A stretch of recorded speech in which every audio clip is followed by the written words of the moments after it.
Hi, Mike. Thank you for joining me on the podcast. How are you doing? I'm very good, thanks. I'm very good. I hope you are as well. Yeah, I'm fine, thank you. So, what have you been up to lately?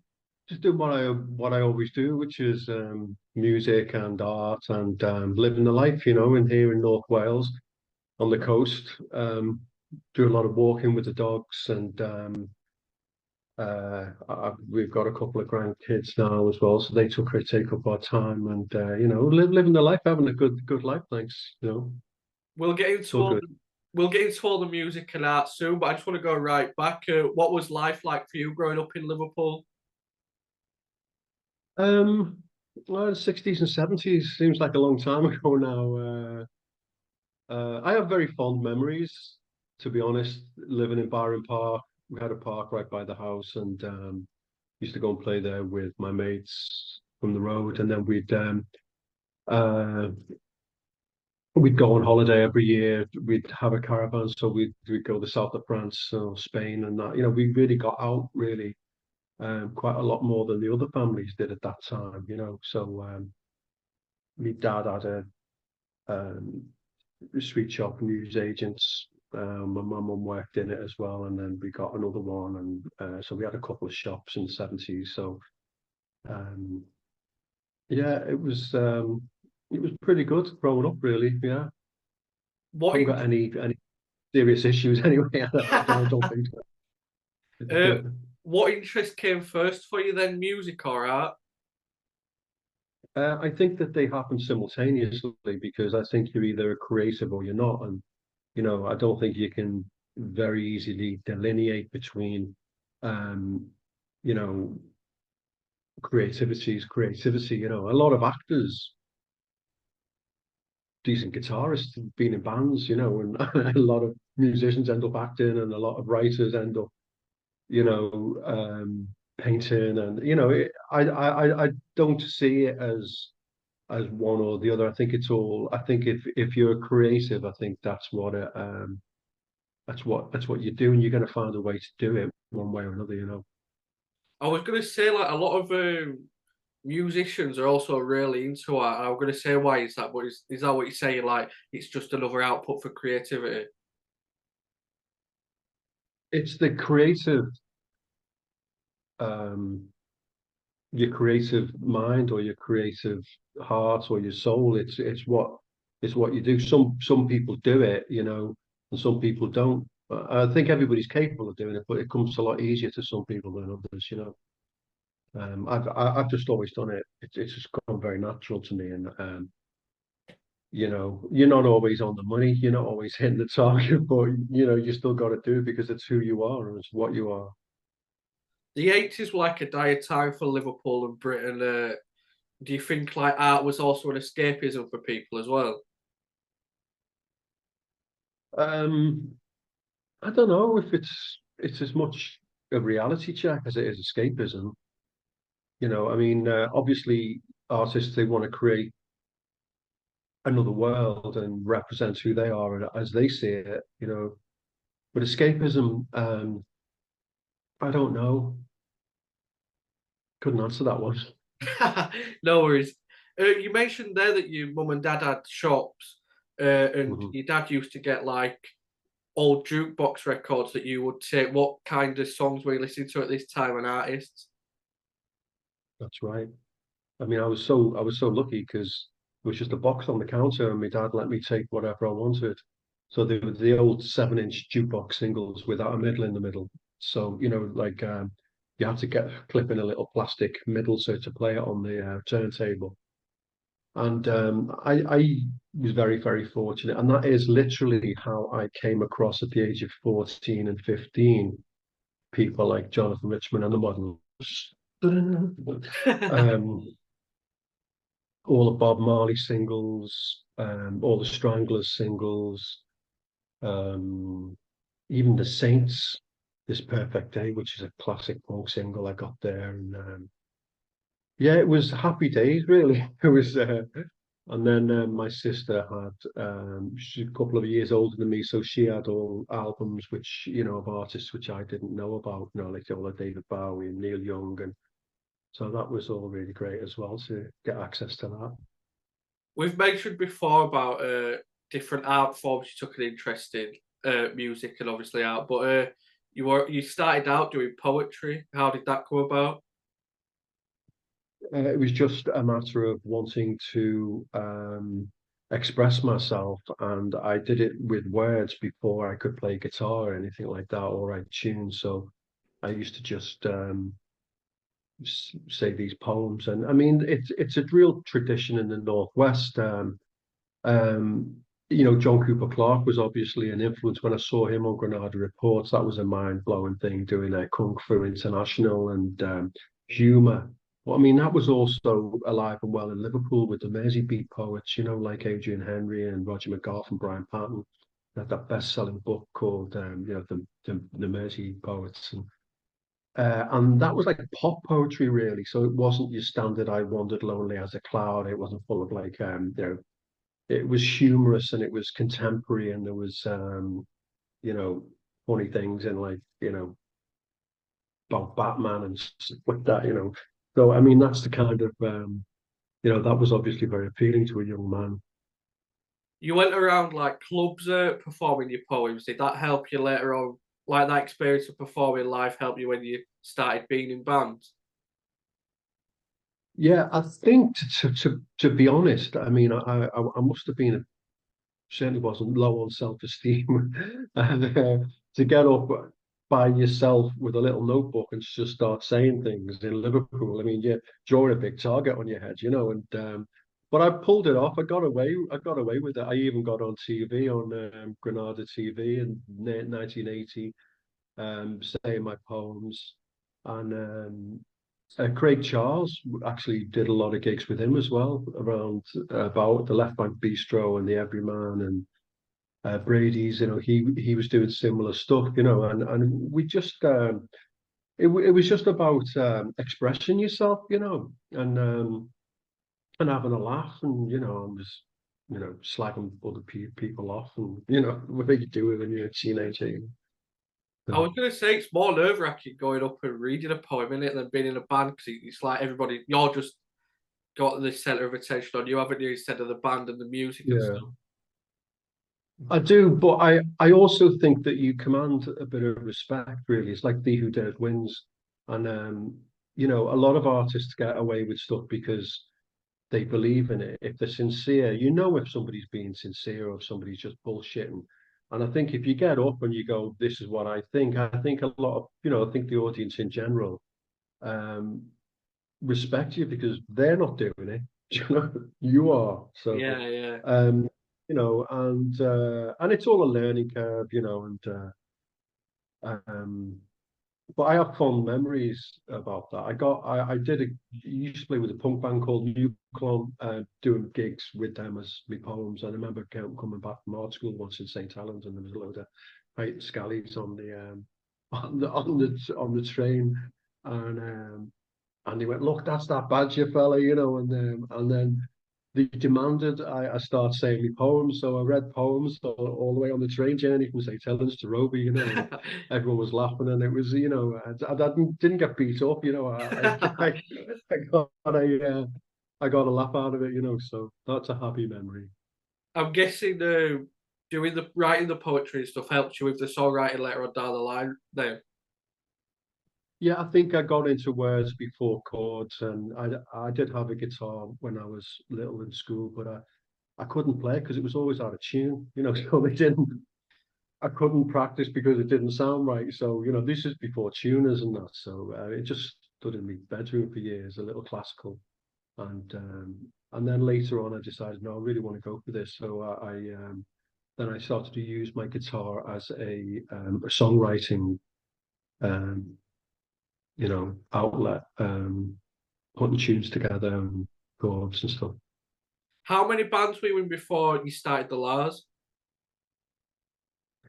Only one really called the Kindergarten Paint Set, which was Yeah. like experimental, very heavy on the rhythms, lots of percussive. There was three girls in it, three fellas. It was just a fun thing, really. And we supported Mary Wilson at the warehouse. and we did various gigs in Macmillan's and uh, little wine bar kind of things. But then most of them were students, and they were just doing it as a bit of recreational activities to do with their serious studies and all that. And I, it's what I was. I knew I was going to be doing this forever because that's what I am. I knew that then. So that split up, and then I went to London for about 18 months with my girlfriend, who's now my wife, and we lived in Camden. And then I really got into my art again because I'd been to art school for a couple of years, just doing a foundation. And I came back one weekend and just decided, no, I want to go back to Liverpool, and you know, and we both agreed, and I went back and to form a band with Lee called the Lars, and that the rest, as they say, is history. You dreamt the name the last, didn't you? Yeah, I did. Yeah, How? it's real. Why did I it was I stand was out? sleeping on. Pardon? Why did it stand It, out to you? well, it's just I don't know. At that time, there was an awful lot of very descriptive names for bands, especially in Liverpool. It were like sentence names, orchestral maneuvers in the dark, and a flock of seagulls, and Dalek, I love you, and all these.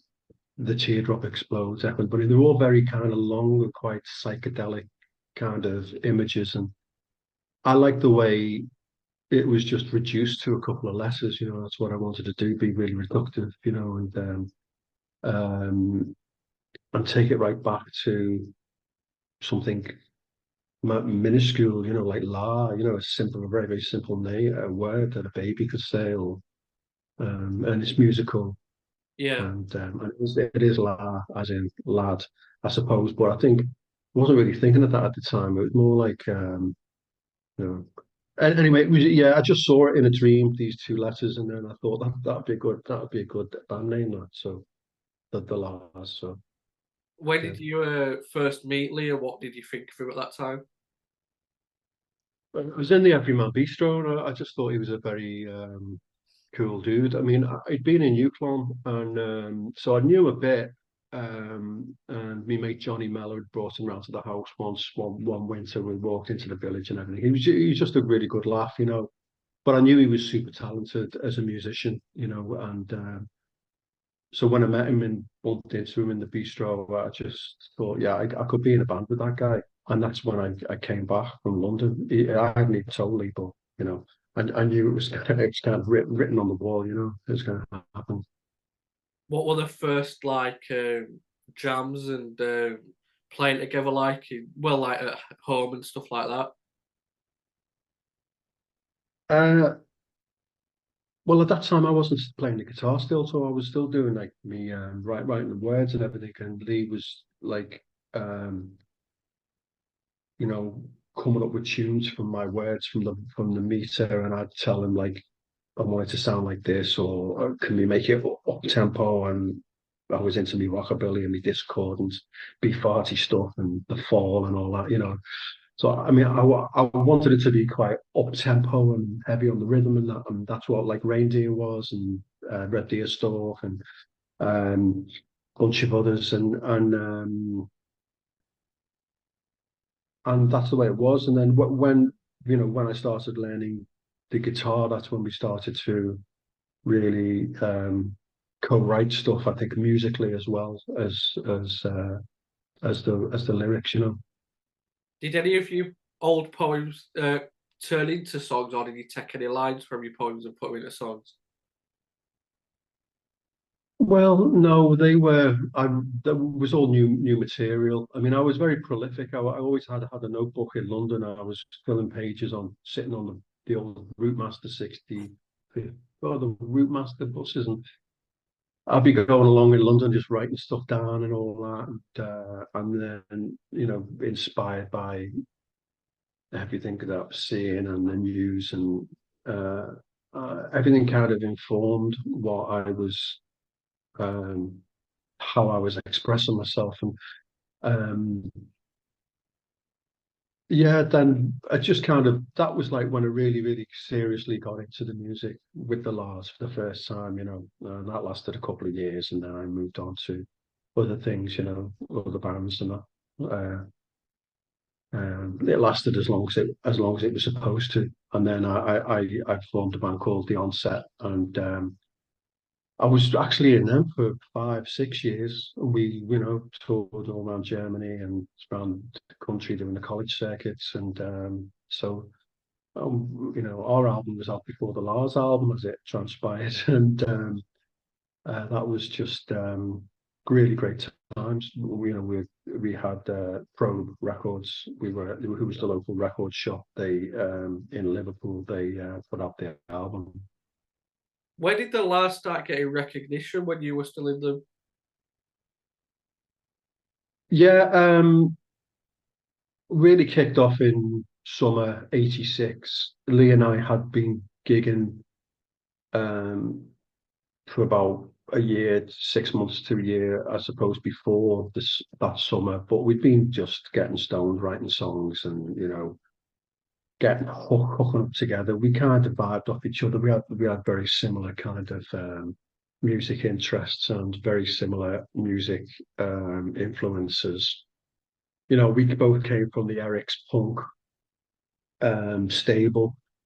But we both loved rock and roll and blues and Bo Diddley, and so there was some Kinks, there was some Bo Diddley, there was some Clash, there was some Howlin' Wolf. It was all in there, really. So, but we really took off when I got John in the band, John Power, when I was on a music scheme with him, and because all of a sudden it wasn't just me and Lee with a little turnover of drummers and bass players, and then John kind of became the bass player. And we also got an audience when John joined because he was that much younger, maybe 5 years younger than us. And he brought all his mates down from the south end, and then all of a sudden we were like the big noise in town, and like we owned Liverpool then by the end of '86. And then just when it was all supposed to be going great, when I got off, so when the rest of that's just the way it worked out, but you How wouldn't have had it come? any other way. I mean, I do think I had the best time that there was in the Lars.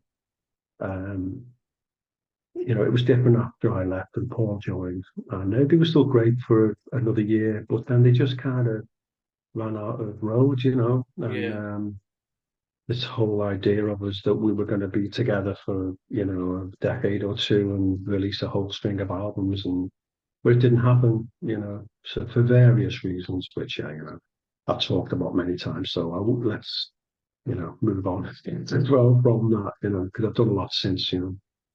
yeah, yeah. Just before we get on to the onset, though, how come you think there were lots of different lineup changes during the years in the Lars? There was lots of lineup changes when I was in the band as well. There was only me and Lee who were the stable kind of um, members throughout it, and then when John joined, and then it was Lee and John really for years, with a revolving door of drummers and guitarists. So it went from being drummers and bass players to drummers and guitarists. Um, I don't know. You'll have to ask Lee about that if you ever track him down. So you mentioned that while it was peaking, you left the band. Did it start getting a bit sour with Lee at that point then? Well, it got a bit sour before I left the band, and that's why I left the band. But uh, it was it changed the vibe, it changed the happiness and the fun and the joy of being in a band wasn't there anymore. So what's the point of doing it if you're not going to do, I mean, that's what it's about, isn't it? Yeah. Getting good out there and believing in yourself and trying to say the things that you feel and you think. And anyway, we took Liverpool at the height of Thatcherism. No one can take that off us. So, and then I went on and just did other things. What did you think of the Britpop scene that followed on from the Lars? Did you enjoy that scene? Well, at the time, I was probably a little bit cynical about it. But looking back now, in comparison to the contemporary pop music that's around now, it was great, you know. Yeah, People were still really thinking of singing about things, you know. yeah, I particularly like some of the Blair stuff and Paul. Um, Space didn't really fit into that category too much, but we'd done many gigs with Tommy, and he went right back to the Lars days from the audience, and he used to come and watch us. And I love Space. I think they were different because they weren't doing the standard indie kind of 60s, influence stuff, which is so prevalent in Liverpool as well. He was doing more like stuff you could tell he'd be listening to Frank Sinatra and that, you know what I mean? And various other, uh, people. But I love Tommy's songwriting. So that was around then. And then obviously I was blessed with doing his album cover for his second album, for Tin Planet. Um, uh, but it's not lost on me the influence that the Lars had on that, especially like Oasis saying, citing us as being like the reason, they want to finish off what we started and all that. So I mean, it's nice to hear that, I can't say it isn't because, it does show that we had a pivotal kind of role in the evolving of contemporary music in the country. yeah. So after you left the Lars, you started the Onset. How did that go about? Well, I'd been on this scheme where I'd met John, and Danny Dean was on the scheme as well, and he was in my band on the scheme along with John and a lad called Paul Ryan and Space. Tommy and Paul were in a band as well on that scheme as well. Paul Hemming, so it was all kind of, it was really, if you think about that, unemployment resource centre. It was the origins of like the Lars, um, Space, the Lightning Seeds, later Cass, good, really, successful bands really all came from just a group of lads all just being bunched in together. But that's another story. I think there's going to be a documentary at some point about that because that scheme was like something else, and it wasn't all it was cracked out to be. Let's just say there was corruption involved, and there was money which went missing, and there was all kinds of shit going on. But so after that, because I knew Danny, I'd been really getting more into the roots music. I mean, I'm a big Hank Williams fan, and I wanted to do more kind of country-based stuff, which was an absolute swear word. It was like it was associated with country and western, and just like the pub acts that played down the dock road and all that. And but I knew there was more to it than that, and I don't like the kind of glitzy country and western things so much myself, but I like proper country music, which is one of the parents of rock and roll, along with rhythm and blues. So we were influenced by Cajun music as well, and rockabilly, even bits of swing and jazz stuff, and so we were a real kind of roots band, and but it was too left field, I think, for a lot of the record labels to take seriously. We did an EP called the What Say You EP, which was produced by Dave Dix from a band called Black, who'd had a big single, Wonderful Life, and uh, and that was really our chance to really break it into kind of getting listed on Radio 1 and stuff like that. But we put the indie kind of track on the A side and the pop tune on the B side, thinking with more chance to get played by John Peel than we would from Radio 1. And as it happened, the other band who was on the label, they ended up getting selected on Radio 1. So that could have been like a game changer. So there's all these little forks in the roads and ducks and dives, and but in the long run, I really believe it kind of it happens the way it's supposed to happen, and it's the way it's supposed to be. And I'm a big believer in that, kind of it is supposed to be the way it's turned out, and the I mean, all you can do is all you can do. You can't kind of twist the arm of fate. You've got to go with it, otherwise it'll just drive you insane. The amount of injustice that there is in music and all the creative industry, because it's so subjective. You see, it's not like it works or it doesn't. It works for some people, it doesn't for others. It's like so.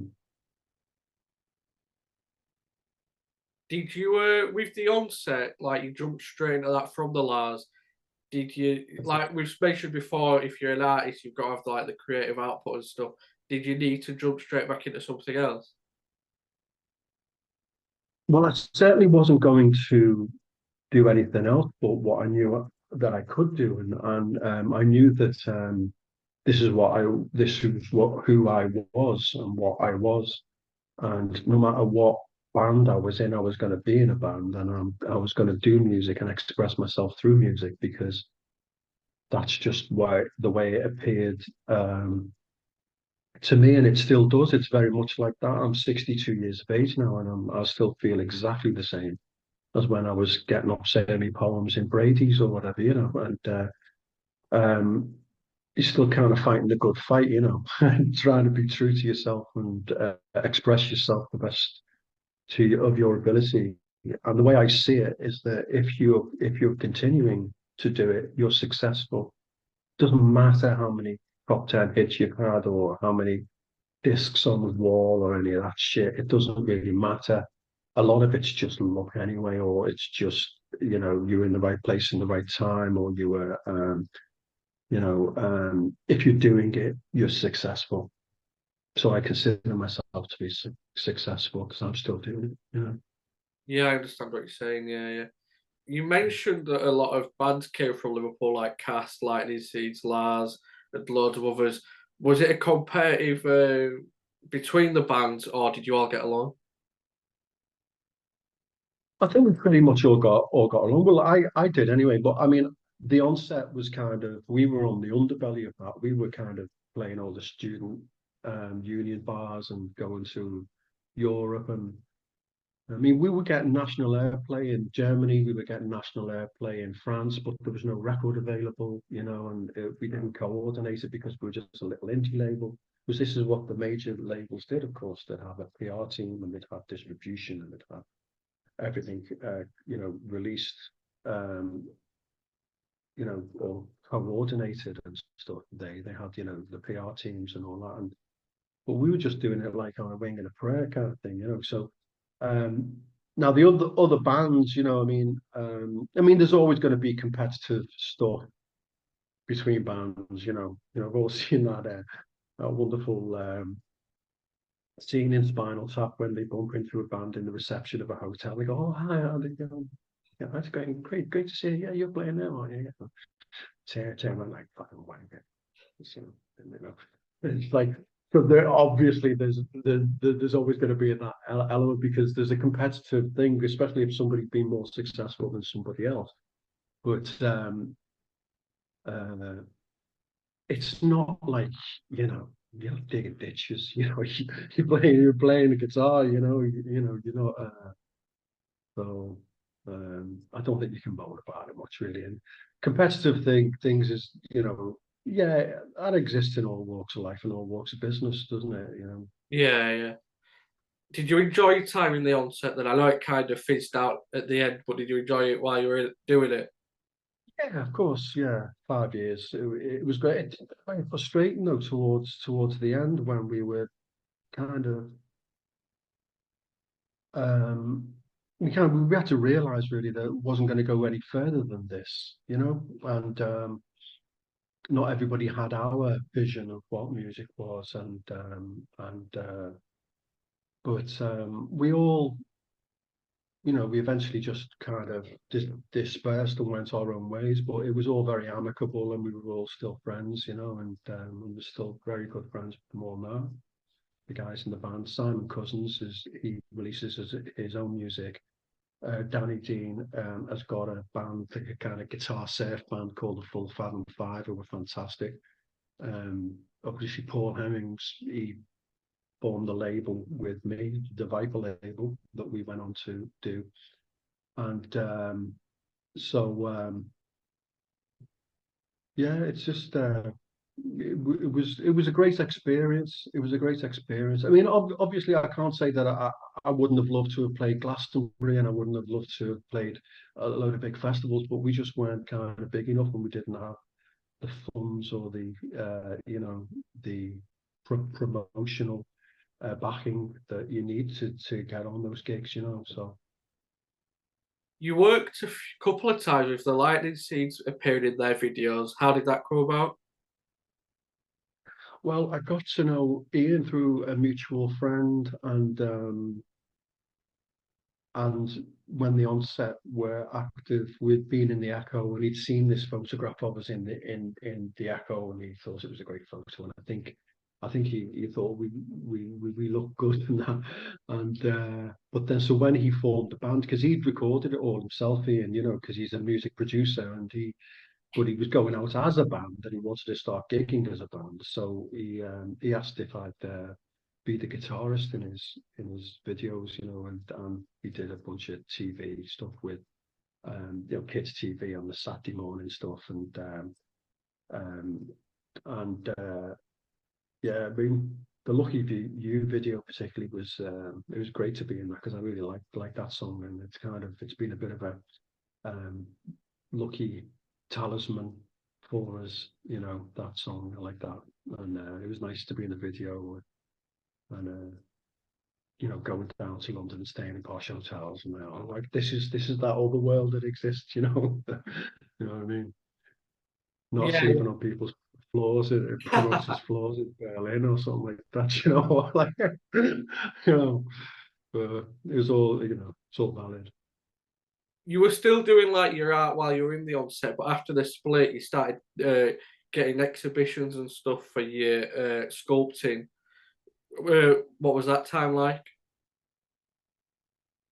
Well, it was like it's funny really because you spend all your energy putting into something that you really love and focus, and you think that that's your main thing, and then you do something on side, which I was doing, which was I just started making tin can sculptures because I didn't know I had like that kind of ability to make sculpture. I'd never done it. I'd done a lot of collages and 2D work, and but then I just started making these tin cans sculptures, and people started going, "What the hell's that?" And no one's doing that, and as I've said many times before, Liverpool's full of singer-songwriters, but there was no one making stuff out of tin cans. So that the next thing I was making a living as a sculptor, which was like, how the hell did that happen? But that's the way it worked. And Tommy got me on board um, with they needed a title and they wanted to theme the new album after Spiders. And he saw this board in my studio with Tin Planet written on it. So they named the band and the album Tin Planet. And I did some of the videos and the single covers and the album cover. The robots actually in the Liverpool Museum on the waterfront, which is something I'm really proud of, and as well to have a piece in town. Yeah. Did your artwork being on the space cover like boost your popularity? Because they were quite a big band at the time, weren't Yeah, they were. It was happy days. I mean, I was after years of being a struggling artist and living hand to mouth and everything, it was nice to get off the dole, because I was still on and off at that time. It's like that's the reality of being a creative. And yeah, seeing your stuff on billboards down Smithdown Road was fantastic. It was just like brilliant. And then because I had my touring exhibition as well, Lost and Found, I was I was invited when I had my exhibition at Leicester Gallery to go onto Blue Peter and on This Morning TV, and I was getting all this coverage, national coverage, and it was great because I'd done it really all off my own bat. I didn't have a manager, I didn't have an agent, I wasn't patronized by a gallery. I'm still not, and that's just the way I roll with it. Still do it. Like that. And I was yeah, going to it's say that it's quite impressive with your career in music and in sculpting that you never really had any management or and like publishing or anything like that. yeah. Well, we did. We had a bit of management once or twice, and we had a few little leaps forward at that time. But then they ran out of road. They ran out of money. Sorry, lads, can't really do it anymore. That's cool. Thanks for your help. Whilst it lasted. And we did get a bit of publishing once through EMI, and because we were getting airplay in France and her La Session Noire, which is the kind of their John Peel show at the time in the early 90s, was hammering one of What Say You EP. And so we got some publishing off Virgin, and we were going to sign to Circa in France. And the morning that we were going to sign the deal, EMI took over um, Virgin, and our man went, and that was that. So that could have been a whole other story again. But as I say, it wasn't supposed to be. If it was supposed to have been, it would have happened. Yeah. In 1999, you and Paul Hemmings, like you mentioned, started the Viper record label. How did that go about? Well, I had a bunch of songs, acoustic songs, and Paul said, "Why don't we release them?" And so he helped me finish off a few of them, and then we decided to release them on our own label. And we did an album called Volume, which has just actually come out last week. It's a good album. That I really enjoyed that album. Yeah, it's great to have it on vinyl, and Mark McNulty, the wonderful photographer, took the new pictures for it and all that. And so that was our first album on the Viper label, but it was only on CD. So it's great to get it on vinyl. And then once we'd done that, we kind of had a template then of, all right, this is the way you release music. So then we did another album and another album. Then I had all the old Lars demos, so we released them. And then we kind of started archiving a lot of Liverpool music, a lot of like underground bands who had some really good tracks but had never come out. And so we did a series of compilations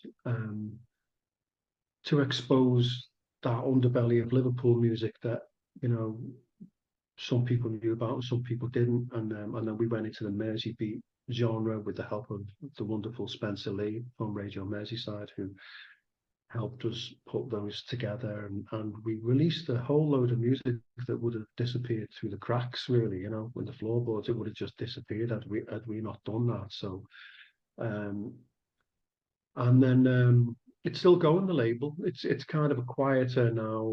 We did some contemporary stuff. Edgar Jones, we did his first albums, which as a solo artist, which were fantastic. We did other stuff like released a load of like real hardcore underground rockabilly and blues stuff and country music, the kind of stuff that I really love.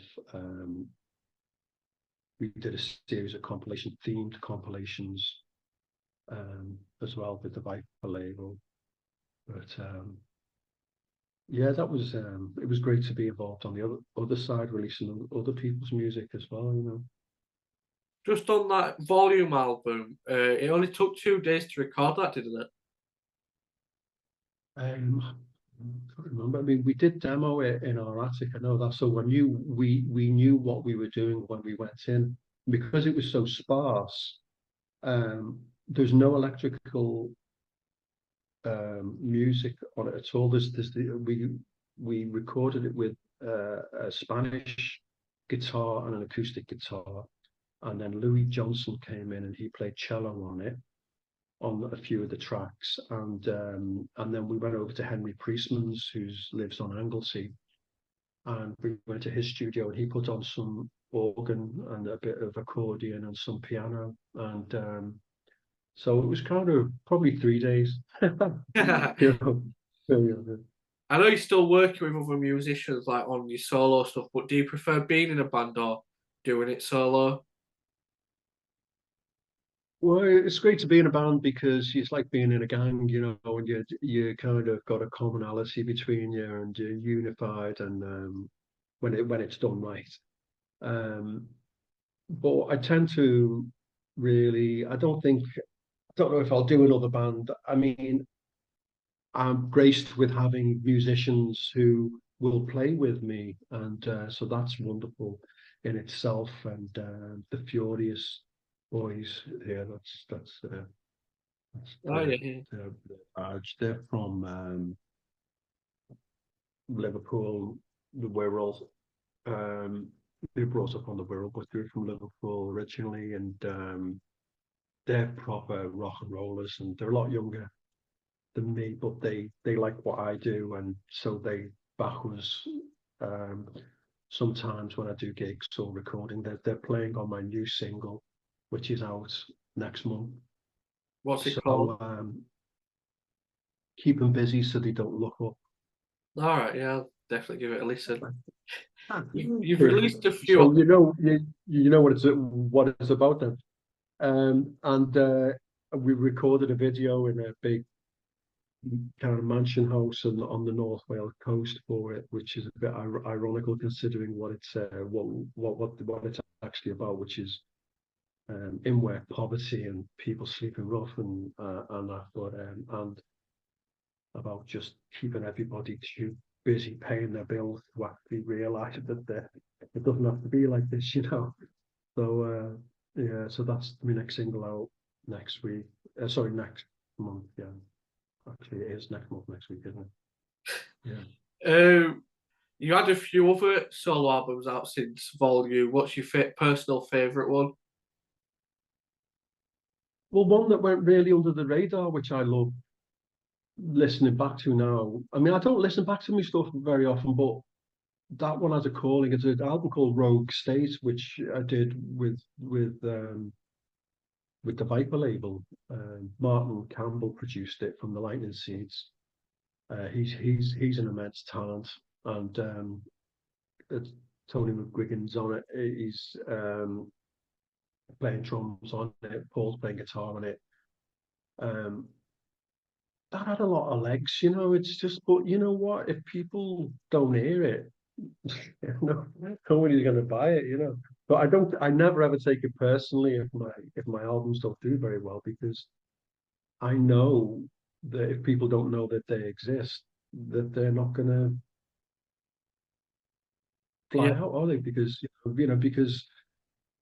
all you can do is all you can do. If you're not in that corporate world, and I'm not in that corporate world, and I can't say that it's something that I've avoided, because at times, it would have been great to have had your music heard on the radio more and stuff. But it's just like oil and water. It's like you've got a bottle and half of it's oil and half of it's water.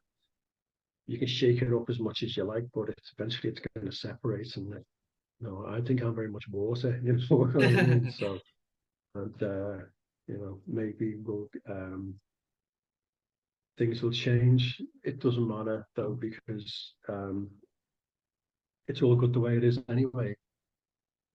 yeah. At least you're still bringing out music. It hasn't like affected you that it doesn't get mainstream, but you're still doing what you're passionate about. Yeah, exactly. As I said before, if you're doing it, you're successful. End of. It Yeah, doesn't yeah, matter to because you really want to aspire to sound like some of the music that we hear on daytime radio. I don't fucking think so. That's not really what I would want to sound like, and it's so obviously contrived, and you know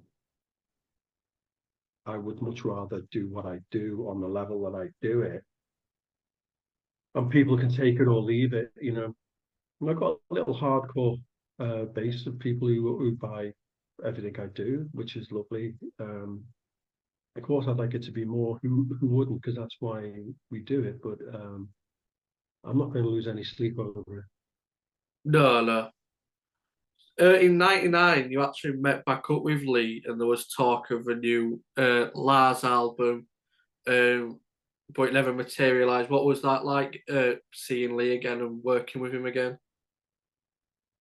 Oh, it was good. I mean, you've obviously read the book, Yeah, yeah, The Rhythm and the Tide, Liverpool, the Lars and Ever After, written with the wonderful music writer Tim Peacock.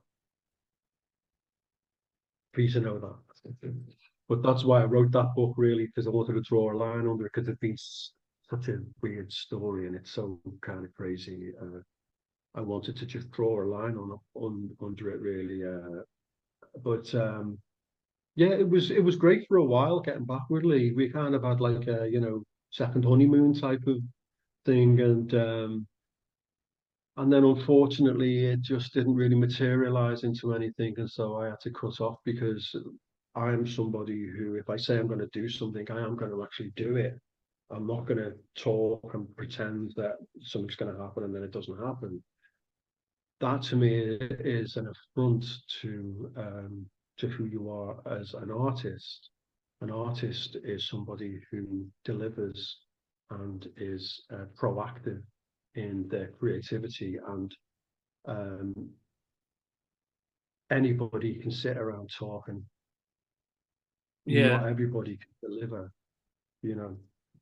I'm And so the idea of not doing something and just talking about something, to me, is like it's like a nightmare, like a Stephen King movie. It's like, get me out of here. It's like being in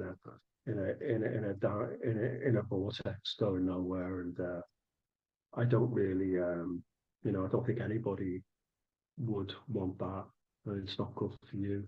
It's not good for your mental health, or your being, or anything. So I've always just tried to be true to myself in my creativities and move forward. And it was good to have a bit of a time with Lee again, and he's a cracking laugh, and when he's great, he's the best, but when he's you know it can be really challenging as well. Let's just say that. Okay. well, I'm a big fan of Lee's, but he must have like thousands of songs that have just, or well, maybe not fan, but hundreds and hundreds of songs that are not heard that maybe will never get heard. Who knows? Was there any new songs wrote then for another album with you and Lee? Yeah, of course there was. Yeah, yeah, yeah. Did you do any But demos? anyway, that's his shout. That's up to him to do with who he is and what he's answerable to himself and his, you know. And if as I say, to me, an artist is somebody who releases stuff and stands by it and goes, "This is who I am at that particular time," and then goes on and does the next one, and does the next sculpture, or the next painting, or the next album, or that's what an artist does, and they stand by it. And very often they're not really recognised till they've popped their clogs and they're gone. But at least they lived the life, and they did it. So Like, why does he do it? Do you know why he don't bring it, like, bring new music out and stuff like that? Does he know he must no, know he's talented and stuff though, mustn't he? And yeah. that people want it. Anyway, this ground's been covered. Yeah, yeah. No, you've got nothing more to say on that then now.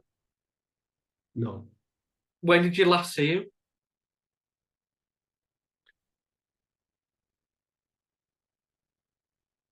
I don't know. It's probably about 7 or 8 years ago.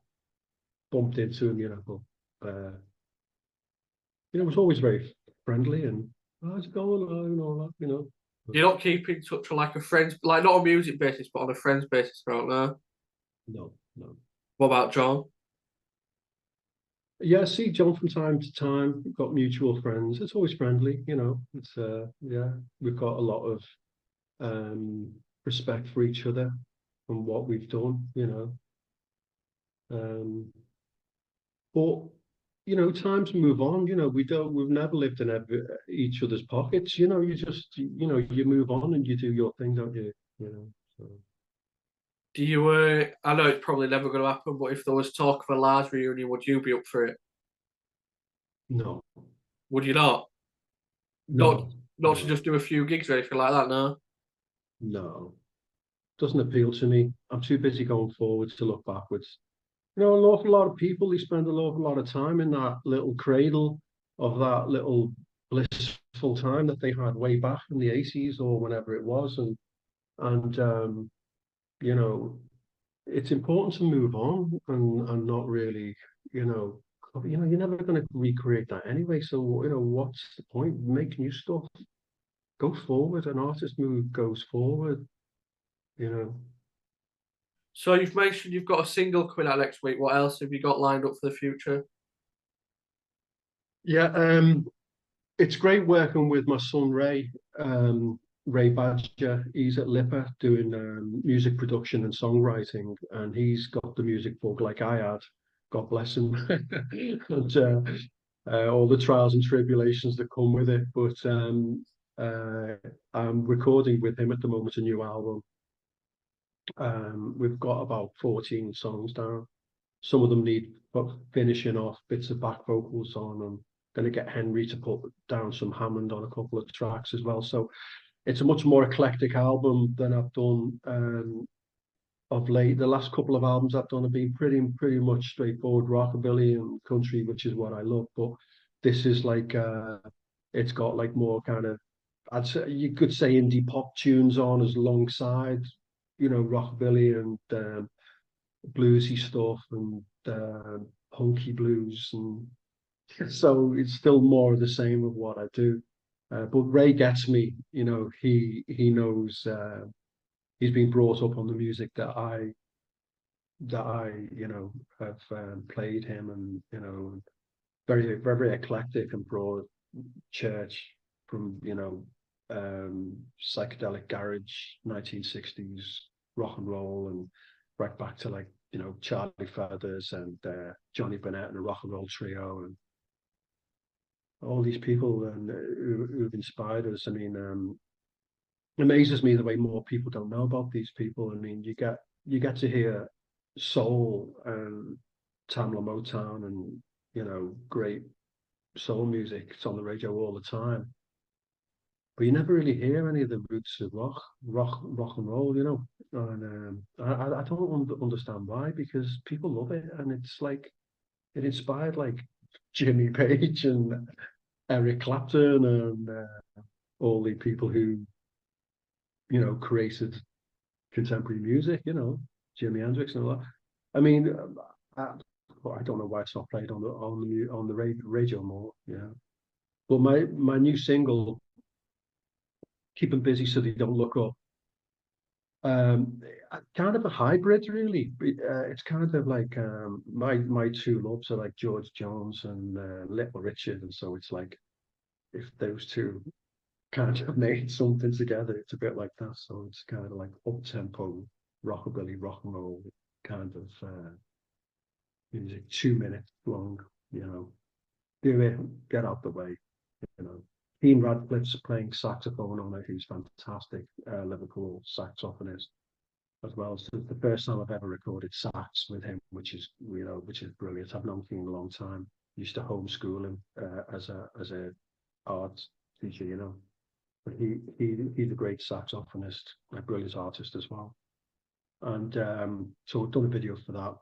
And Mark McNulty, bless him, has done it again. And so um, and the rest of the album is coming together. Hopefully that will be out in the autumn. With a bit of luck, it will, all finished, and maybe I'll try and get somebody to release it rather than just doing it myself, so people might actually get the chance to hear the thing. Yeah, You know, yeah. yeah. Well, are you listening to any new music at the minute? Um,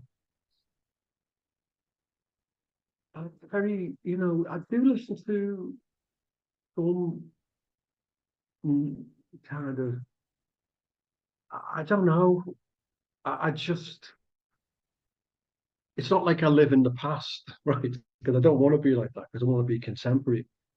But there's not a great deal out there. Kind of shakes me, and grabs me and makes me want to like inspire me. I mean, um, I like the Macklemore single. I thought that was great. Um, to check out. I like all different types of music.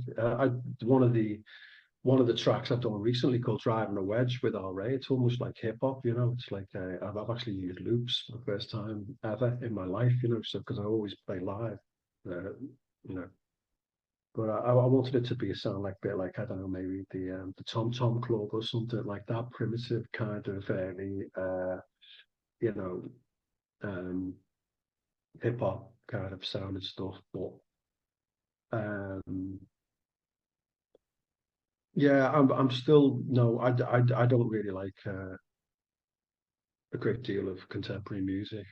Um, to me, it sounds like the kind of stuff you hear when you have to go and be at bargains to get a can of paint, that kind of stuff that you hear in the background. And it's that's what it sounds like. And so I mean, it's a tough old world being out there, being in it.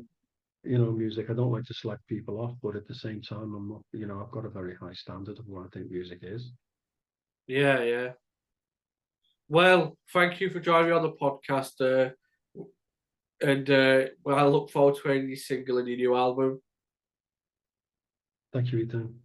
Thank It's been a you. pleasure. Thank Cheers, you. mate. See you in a bit. Bye. Adios.